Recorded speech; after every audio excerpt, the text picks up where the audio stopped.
Please help support the channel by visiting our Amazon store, affiliate link below. Hey, what's going on, everyone? My name is Matt Jarbo. This is 3 Buck Theater, and you know, movies, Hollywood, entertainment, television, it's all a very evolving process. They go through peaks and valleys, trends, and, well, more trends.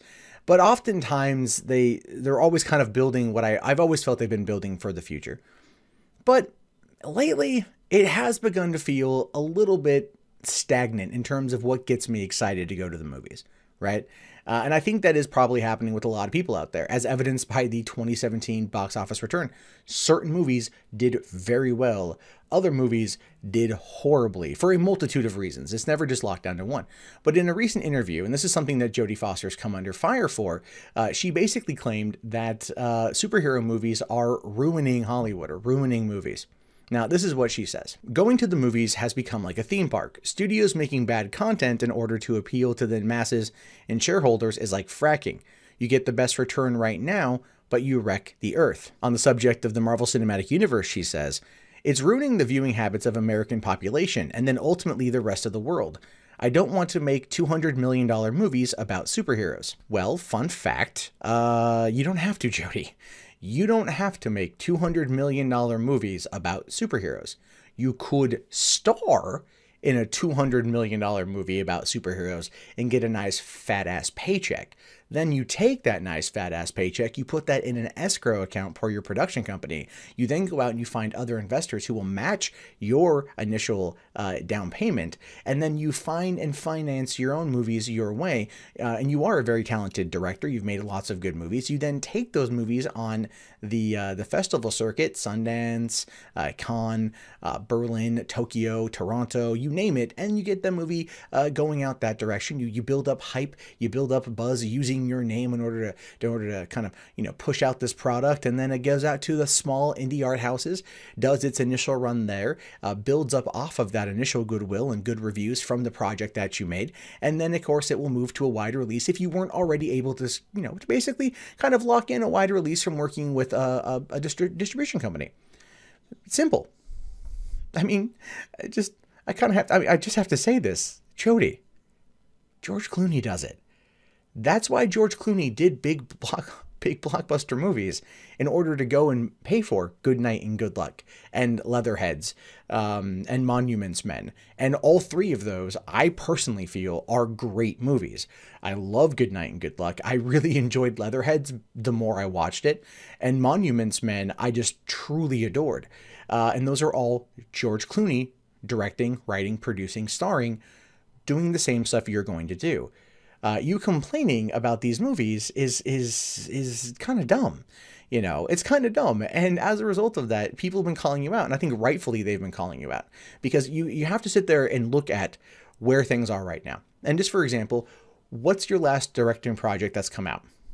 Well, that would be Black Mirror Season 4, Episode 2, Archangel, which, it was okay. It wasn't the best Black Mirror episode. I could tell that it was a Jodie Foster directing role. It felt more like your voice instead of Charlie Brooker's voice. You know, it was less about, it felt grounded, more grounded in our reality now than it would be about the dystopian type future that Black Mirror tends to put out there with the type of stuff that it makes. And ultimately it was kind of lackluster and the ending was kind of bunk. And I do plan on reviewing it fully for the channel once I finish the season. But that being said, if you want to make more things like Archangel, I'm not against that. Right? But that's where you should go. Attacking the $200 superhero movie, attacking that audience is not going to suddenly get them to go watch your movies.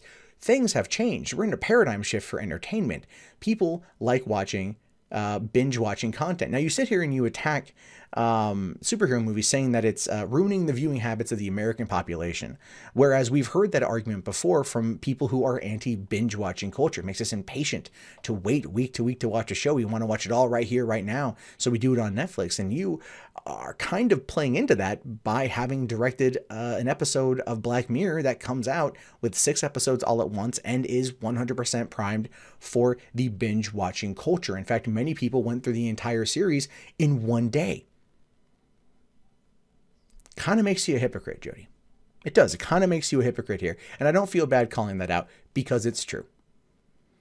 And as I already previously pointed out with my George Clooney example, that's what you do. You hit up Marvel, you hit up DC and go, listen, I got some star power. All right, let me be in one of your movies. I'll get a paycheck. And then you go off and you make the movie you want to make. You've got enough star power as it is, Jody, to be able to basically get what you want made. It may not be for the budget you want, but you'll be able to do it.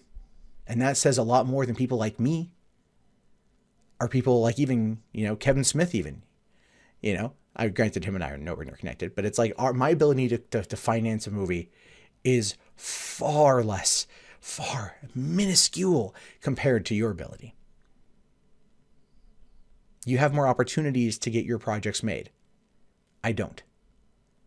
But yet I'm not sitting here complaining about superhero movies destroying the viewing habits of the American people. I'm going and watching them because I find them to be fun and enjoyable. And they haven't disappointed me 10 years in, especially with the Marvel Cinematic Universe being almost on its 18th film. If I had to break this down and call it what it is, it's jealousy. Just jealousy. Sorry, Jodie. But what do you guys think about this? Let me know in the comments below. I'm very curious to know your thoughts about this. Do you think Jodie Foster has a point? Or do you think that she's just being, well, whiny? Curious to know, really, honestly am.